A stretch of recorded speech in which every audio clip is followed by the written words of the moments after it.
পুরো সার্ভিস লাগবে আপনার এই যে সুন্দরবনের মাঠ পর্যায়ে।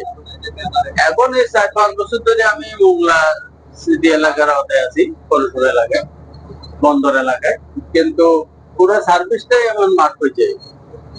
এক্ষেত্রে আমাদের যখন নেটওয়ার্কের সুযোগ ছিল না, তখন আমরা 15 দিন অন্তর কিংবা 1 মাস অন্তর ফুয়েলের জন্য খুলনা উঠতে হতো।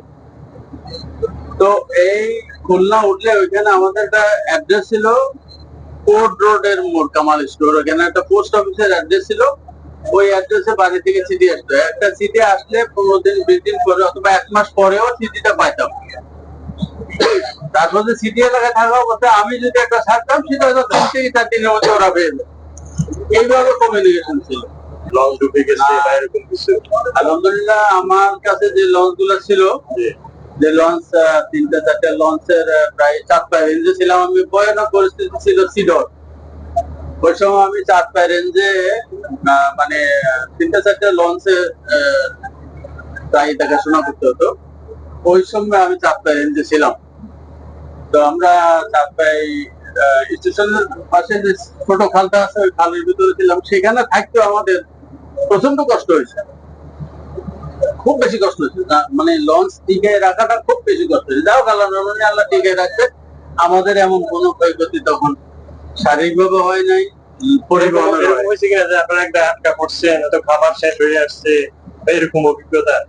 তো আমাদের যদিও খাবার শেষ হয় নাই, কিন্তু আমরা একটা 88 বন্যায় আমি করতে আসছিলাম টুরিস্ট নিয়ে। গোলাম স্যার একটা টুরিস্ট লঞ্চ বানাইছিল, এমএল বনহরিণ। ওটা নিয়ে আমি করতে আসছিলাম বিদেশিদের নিয়ে। করতে থেকে আমরা খুলনার উদ্দেশ্যে যখন রওনা করি, তখন অ্যাকশন শুরু হয়ে গেছে, অর্থাৎ প্রায় অ্যাকশন শুরু হয়ে গেছে। আমাদের আশা ছিল যে যদি বেশি ভয়াবহ অবস্থা খারাপ হয়, তাহলে আমরা যে কোনো একটা খালের ভিতর ঢুকে সেভ হয়ে যাবো। সাথে শাহরিয়ার খান ছিল ডিপুটি রেঞ্জার।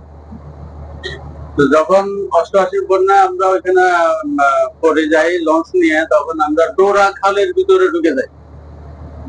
ডোরা খালের ভিতরে ঢুকে গেলে তখন আমরা ঢুকতে ঢুকতে ঢুকতে মোটামুটি সেফ জায়গার মধ্যে যাই। যাইলে ওইখান থেকে একটা মোটা একটা কেওড়া গাছের ঢাল ভাঙিয়েছে আমাদের লঞ্চ সার্ভিস হচ্ছে, বিশাল মোটা ডাল লঞ্চ সার্ভিস হচ্ছে। এটা অনেক কষ্টের বিনিময়ে লঞ্চ অবশ্য কুড়ালে থাকে, কুড়ালো ছিল।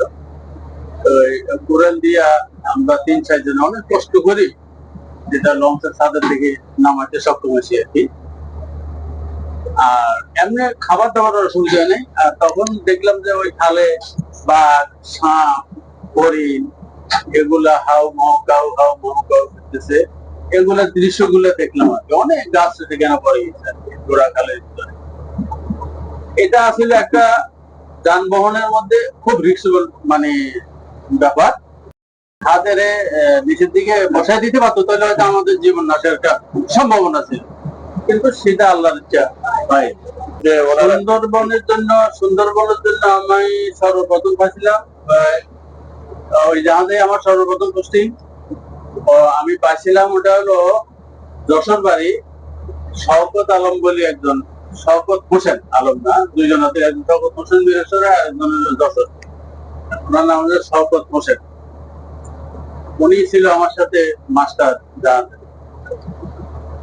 তো ওনার থেকে সুন্দরবনের বিভিন্ন অংশ বিশেষ, বিভিন্ন জায়গা, খাল, নাল ইত্যাদি ইত্যাদি এগুলা অনেকটা ওনার কাছ থেকে শিখতে পারছি আর কি। এরপরে আমি বেশিরভাগ কোশ্চেনটা আমার মাঠ পর্যায়ে, এই জন্য আমরা ম্যাপ দেখে, সুন্দরবনের ম্যাপ আছে, রেঞ্জের ম্যাপ আছে, ওই ম্যাপ দেখে দেখে আমরা অনেক অভিজ্ঞতা অর্জন করছি।